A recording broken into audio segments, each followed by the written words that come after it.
Assalamualaikum warahmatullahi wabarakatuh. Perkenalkan, nama saya Ahmad Hasan Hazari. Akan mereview materi tentang perselisihan hubungan kerja. Ini termasuk materi sekolah pararegal pertemuan ketiga sesi kedua. Ya, dalam hal ini akan kita bahas beberapa hal, yaitu dasar-dasar hukum ketenagakerjaan, kemudian dasar-dasar penyelesaian sengketa secara bipartit, kemudian dasar-dasar penyelesaian sengketa tripartit. Ya, sumber hukumnya ini salah satunya adalah Undang-Undang Republik Indonesia Nomor 13 Tahun 2023 tentang Ketenagakerjaan, sebagaimana diubah oleh Undang-Undang RI Nomor 6 Tahun 2023 tentang penetapan peraturan pemerintah pengganti Undang-Undang Nomor 2 Tahun 2022 tentang Cipta Kerja menjadi undang-undang. Kemudian juga dasar hukum lainnya Undang-Undang Nomor 2 Tahun 2024 tentang penyelesaian perselisihan hubungan industrial, sebagaimana diubah oleh peraturan pemerintah pengganti Undang-Undang Nomor 1 Tahun 2005. Ya, kemudian ada juga peraturan Republik Indonesia Nomor 35 Tahun 2021 tentang perjanjian kerja waktu tertentu, alih daya, waktu kerja dan waktu istirahat, dan pemutusan hubungan kerja. Kemudian juga ada beberapa peraturan dari Mahkamah Konstitusi yang menjadi sumber hukum dipakai di dalam materi ini. Hubungan kerja itu adalah hubungan antara pengusaha dengan pekerja atau buruh berdasarkan perjanjian kerja yang mempunyai unsur kerja, upah, dan perintah. Ya, setiap buruh atau kerja itu setiap orang yang bekerja dengan menerima upah atau imbalan dalam bentuk lain. Ya, Pengusaha itu adalah orang atau perseorangan, persekutuan atau badan hukum yang menjalankan suatu perusahaan milik sendiri. Ya, atau juga perseorangan, persekutuan, badan hukum yang secara sendiri menjalankan perusahaan bukan miliknya. Ya, atau perseorangan, persekutuan atau badan hukum yang berada di Indonesia mewakili perusahaan yang berkedudukan di luar wilayah Indonesia. Ya, jadi itu definisi mengenai perusahaan. Ya, jadi perjanjian kerja ini waktu tertentu yang selanjutnya diangkat PKWT itu adalah perjanjian kerja antara pekerja atau buruh dengan pengusaha untuk mengadakan hubungan kerja dalam waktu tertentu atau untuk pekerjaan tertentu.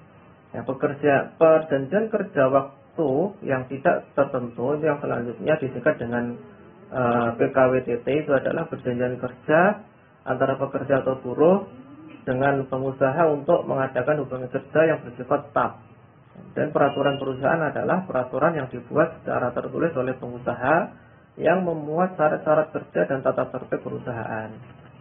Ya, kemudian perjanjian kerja bersama itu definisi adalah perjanjian yang merupakan hasil perundingan antara serikat pekerja atau beberapa serikat pekerja yang tercatat pada instansi yang bertanggung jawab di bidang ketenagakerjaan dengan pengusaha atau beberapa pengusaha atau perkumpulan pengusaha yang memuat syarat-syarat kerja, hak, dan kewajiban kedua belah pihak. Pemutusan hubungan kerja itu adalah pengakhiran hubungan kerja karena suatu hal tertentu yang mengakibatkan berakhirnya hak dan kewajiban antara pekerja atau buruh dan pengusaha. Yang hubungan kerja terjadi karena adanya perjanjian kerja antara pengusaha dan pekerja atau buruh. Ya, ini bisa perjanjian kerja ini dibuat bisa secara lisan atau tertulis, tetapi sangat disarankan secara tertulis. Karena apa? Karena kalau secara lisan ini potensi untuk disalahgunakan oleh salah satu pihak. Kemudian pelaksanaan perjanjian pelaksanaan perjanjian kerja waktu tertentu atau PKWT. Nah, ini didasarkan atas jangka waktu, kemudian selesainya suatu pekerjaan tertentu. Jadi PKWT tidak dapat diadakan untuk pekerjaan yang bersifat tetap. Nah, ini PKWT ini berdasarkan jangka waktu dibuat untuk pekerjaan tertentu, yaitu misalkan pekerjaan yang diperkirakan penyelesaiannya dalam waktu yang tidak terlalu lama, atau pekerjaan yang bersifat musiman, atau pekerjaan yang hubungan dengan produk baru, kegiatan baru, atau produk tambahan yang masih dalam percobaan atau penjajakan. Ini PKWT selesainya adalah suatu pekerjaan tertentu dibuat untuk pekerjaan tertentu, yaitu pekerjaan yang sekali selesai atau pekerjaan yang sementara sifatnya. PKWT ini dapat dilaksanakan terhadap pekerjaan tertentu lainnya yang jenis dan sifat atau kegiatannya bersifat tidak tetap. Pekerjaan yang diperkirakan penyelesaiannya dalam waktu yang tidak terlalu lama atau dilaksanakan paling lama 5 tahun. Nah, ini pekerjaan yang bersifat musiman. PKWT berdasarkan jangka waktu ini dapat dibuat paling lama 5 tahun. Dalam jangka waktu PKWT akan berakhir dan pekerja yang dilaksanakan belum selesai, maka dapat dilakukan perpanjangan PKWT dengan jangka waktu sesuai kesepakatan antara pengusaha dengan pekerja atau buruh. Ya, dengan ketentuan jangka waktu keseluruhan PKWT beserta perpanjangannya tidak lebih dari 5 tahun. Kemudian masa kerja buruh dalam hal perpanjangan jangka waktu PKWT tetap dihitung sejak terjadinya hubungan kerja berdasarkan PKWT. Nah, PKWT berdasarkan selesainya suatu pekerjaan tertentu. Nah, ini didasarkan kesepakatan para pihak yang dituangkan dalam perjanjian kerja. Nah, PKWT yang dapat dilaksanakan terhadap pekerjaan tertentu lainnya dan jenis dan sifat atau kegiatan bersifat tidak tetap. Nah, ini berupa pekerjaan tertentu yang berubah-ubah dalam hal waktu dan volume pekerjaan yang pembayaran upah pekerja atau buruh berdasarkan kehadiran. PKWT dapat dilakukan dengan perjanjian kerja harian. Ini PKWT juga kerja harian ini dilakukan dengan ketentuan pekerja atau buruh kurang dari 21 hari dalam 1 bulan. Dalam hal pekerja atau buruh ini bekerja 21 hari atau lebih selama 3 bulan berturut-turut atau lebih, maka perjanjian kerja harian menjadi tidak berlaku dan hubungan kerja antara pengusaha dengan pekerja buruh demi hukum berubah berdasarkan PKWTT. Ini jadi juga ini ada pembahasan khusus mengenai perjanjian harian, ya. Yaitu pengusaha yang mempekerjakan pekerja atau buruh harian membuat perjanjian kerja harian secara tertulis. Kemudian perjanjian kerja harian dapat dibuat secara kolektif atau paling sedikit memuat ada nama, alamat perusahaan pemberi kerja, kemudian nama atau alamat pekerja, jenis pekerjaan, ya, dan besaran upah. Jadi pengusaha wajib memenuhi hak pekerja termasuk hak atas program jaminan sosial. Ini PKWT tidak dapat mensyaratkan adanya masa percobaan kerja. Dalam hal disyaratkan masa percobaan kerja, maka percobaan kerja disyaratkan tersebut batal demi hukum dan masa kerja tetap dihitung. PKWT paling sedikit ini memuat ya nama, alamat perusahaan, jenis saham, dan nama, jenis kelamin, umur, alamat pekerja, jabatan atau pekerjaan atau jenis pekerjaan, tempat pekerjaan, besaran dan cara pembayaran upah, hak dan kewajiban pengusaha dan pekerja sesuai dengan ketentuan peraturan perundang-undangan atau syarat kerja yang diatur dalam peraturan perusahaan atau perjanjian kerja bersama. Kemudian mulai dan jangka waktu berlakunya PKWT dan tempat dan tanggal PKWT dibuat dan tanda tangan pihak dalam PKWT tersebut. Nah, jadi PKWT harus dicatatkan. Kemudian ada uang kompensasi. Ini pengusaha wajib memberikan uang kompensasi kepada pekerja buruh yang hubungan kerjanya berdasarkan PKWT. Nah, ini. Kemudian juga besaran uang kompensasi, yaitu selama 12 bulan secara terus-menerus diberikan sebesar 1 bulan upah. Kemudian PKWT selama 1 bulan atau lebih tetapi kurang dari 12 bulan dihitung secara proporsional dengan perhitungan masa kerja dibagi 12 kali 1 bulan upah. Gitu. Karena PKWT selama lebih dari 12 bulan dihitung secara proporsional dengan perhitungan masa kerja dibagi 12 kali 1 bulan upah. Upah yang digunakan sebagai dasar perhitungan pembayaran uang kompensasi terdiri atas upah pokok dan tunjangan tetap. Gitu. Ya. Kemudian selanjutnya, dalam hal salah satu pihak mengakhiri hubungan kerja sebelum berakhirnya jangka waktu yang ditetapkan dalam PKWT, pengusaha wajib memberikan uang kompensasi yang besarannya dihitung berdasarkan jangka waktu PKWT yang telah dilaksanakan oleh pekerja atau buruh. Gitu.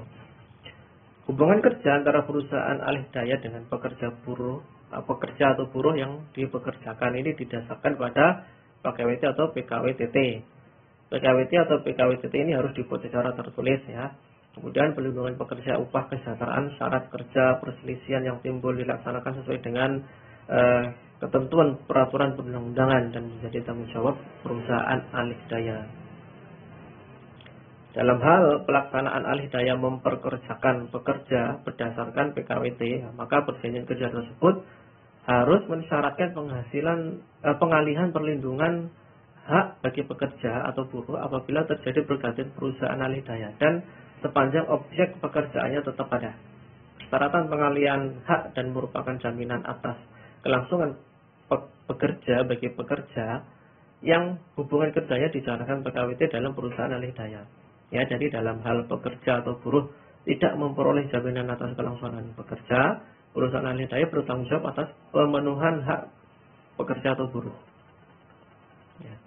Perusahaan alih daya ini harus membentuk badan hukum dan wajib memenuhi perizinan berusaha yang diterbitkan oleh pemerintah pusat. Ya, ini. Nah, waktu kerja. Jadi setiap pengusaha wajib melaksanakan ketentuan waktu kerja. Waktu istirahat mingguan. Nah, jadi pengusaha yang mempekerjakan pekerja buruh pada waktu kerja wajib memberikan waktu istirahat mingguan kepada pekerja atau buruh. Nah, waktu kerja pada sektor usaha atau pekerjaan tertentu. Ya, jadi perusahaan yang pada sektor usaha atau pekerjaan tertentu dapat menerapkan waktu kerja yang kurang atau lebih. Jadi perusahaan pada sektor usaha atau pekerjaan tertentu yang menerapkan waktu kerja kurang dari ketentuan mempunyai karakteristik yaitu jadi penyelesaian pekerjaan kurang dari 7 jam satu hari dan kurang dari 35 jam satu minggu. Ya, waktu kerja fleksibel atau pekerjaan dapat dilakukan di luar lokasi kerja. Jadi perusahaan sektor usaha atau pekerjaan tertentu yang menerapkan waktu kerja lebih dari ketentuan ini, pelaksanaannya sesuai dengan ketentuan waktu kerja yang ditetapkan oleh menteri. Gitu. Jadi dalam hal terdapat kebutuhan waktu kerja dan istirahat selain yang telah ditetapkan oleh menteri, dan menteri dapat menetapkan waktu kerja dan waktu istirahat pada sektor usaha atau pekerjaan tertentu lainnya.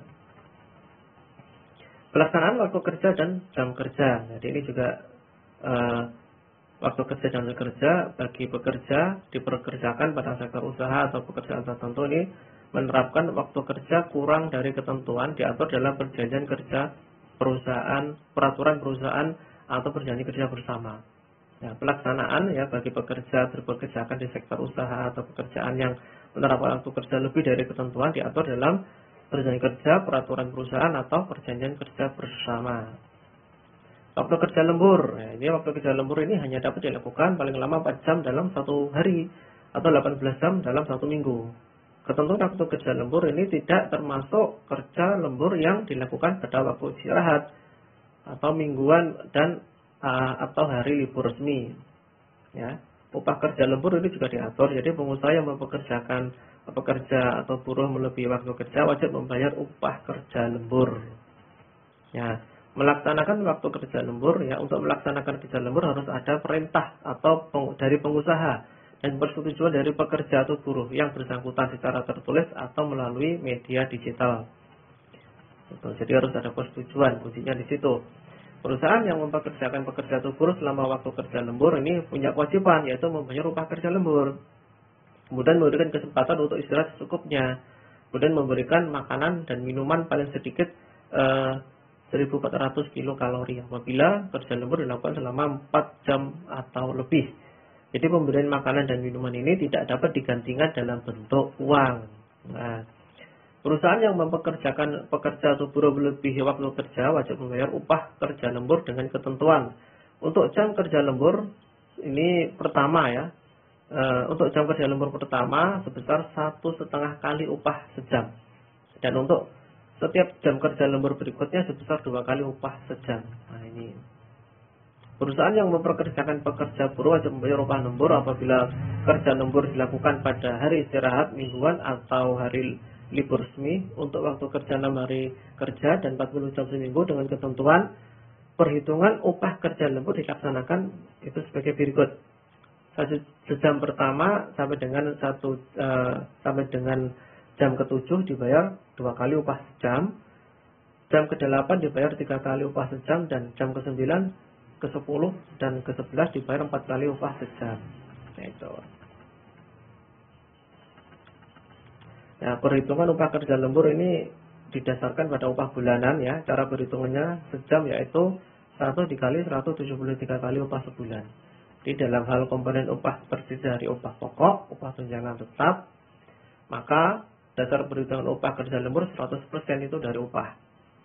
Dalam hal komponen upah terdiri dari upah pokok, tunjangan tetap, dan tunjangan tidak tetap, apabila upah pokok ditambah tunjangan tetap lebih kecil dari 75% keseluruhan upah, maka dasar perhitungan upah kerja lembur sama dengan 75% dari keseluruhan upah. Begitu.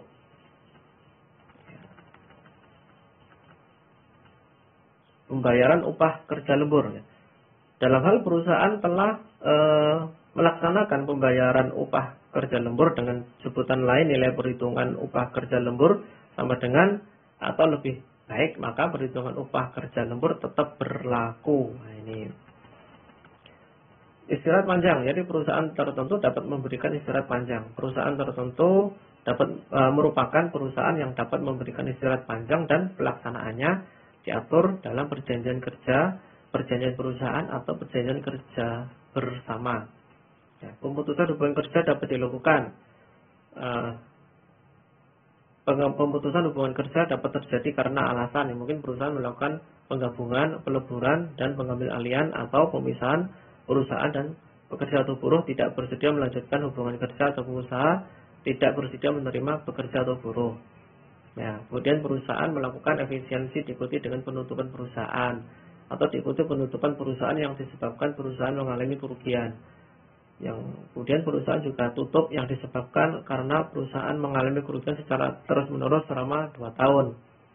Kemudian perusahaan tutup yang disebabkan adanya keadaan memaksa atau force majeure. Perusahaan dapat dalam keadaan penundaan berkewajiban pembayaran utang gitu, atau perusahaan pilot gitu. Adanya permohonan pemutusan hubungan kerja yang diajukan oleh pekerja atau buruh dengan alasan pengusaha ini melakukan perbuatan misalkan menganiaya, kemudian menghina secara kasar atau mengancam pekerja atau buruh, dan membujuk atau menyuruh pekerja buruh untuk melakukan perbuatan yang bertentangan dengan peraturan perundang-undangan gitu, dan lain-lain. Jadi beberapa alasan pemutusan hubungan kerja ini dapat terjadi. Nah, pemutusan hubungan kerja, jadi pengusaha, buruh, pekerja, serikat buruh, pemerintah harus mengupayakan agar tidak terjadi pemutusan hubungan kerja. Dalam hal PHK tidak dapat dihindari, maksud dan alasan pemutusan PHK diberitahukan oleh pengusaha kepada pekerja atau buruh atau serikat pekerja atau serikat buruh di dalam pelaksanaan di dalam perusahaan apabila pekerja atau buruh yang bersangkutan merupakan anggota dari serikat pekerja atau serikat buruh. Pemberitahuan PHK itu dibuat dalam bentuk surat pemberitahuan yang disampaikan secara sah dan patut oleh pengusaha kepada pekerja atau serikat pekerja paling lama 14 hari sebelum pemutusan hubungan kerja. Ya, dalam hal PHK dilakukan dalam masa percobaan, surat pemberitahuan disampaikan paling lama 7 hari sebelum pemutusan hubungan kerja. Gitu. Nah, surat pemberitahuan pemutusan hubungan kerja. Nah, ini pekerja atau buruh yang telah mendapatkan surat pemberitahuan PHK dan menyatakan menolak harus membuat surat penolakan disertai alasan paling lama 7 hari setelah diterimanya surat pemberitahuan. Nah, itu. Ya, dalam hal terjadi PHK, pengusaha wajib membayar uang pesangon dan atau uang penghargaan masa kerja dan uang penggantian hak yang seharusnya diterima. Ini juga ada ketentuannya tentang uang pesangon. Kemudian uang penghargaan di masa kerja juga ada ketentuannya. Nah, ini juga ada ketentuan penggantian hak ya. Jadi cuti tahunan yang belum diambil dan belum gugur, kemudian biaya ongkos pulang untuk bekerja atau buruh ke keluarganya ke tempat di mana bekerja atau buruh diterima bekerja, atau hal-hal ini ditetapkan dalam perjanjian kerja, termasuk ini peraturan perusahaan atau perjanjian kerja bersama. Ya. Kemudian tentang uang pesangon juga ada ketentuannya. Uang penghargaan masa kerja sebesar 1 kali, uang penggantian hak. Terus kemudian pengusaha dapat melakukan PHK terhadap pekerja atau buruh karena alasan mengambil alihan perusahaan, maka pekerja atau buruh berhak atas uang pesangon, uang penghargaan, kemudian uang penggantian hak juga. Ya, dan lain-lain.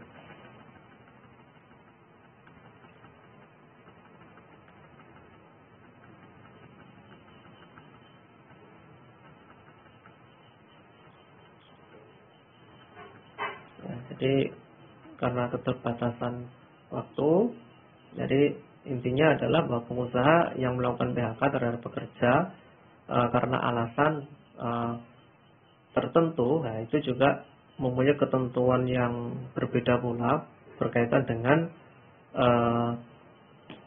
hak yang diterima oleh pekerja atau buruh, meliputi ya uang pesangon, uang penghargaan masa kerja, dan uang penggantian hak itu tadi. Ya, demikian penjelasannya. Terima kasih. Mohon maaf jika ada kekurangan. Assalamualaikum warahmatullahi wabarakatuh.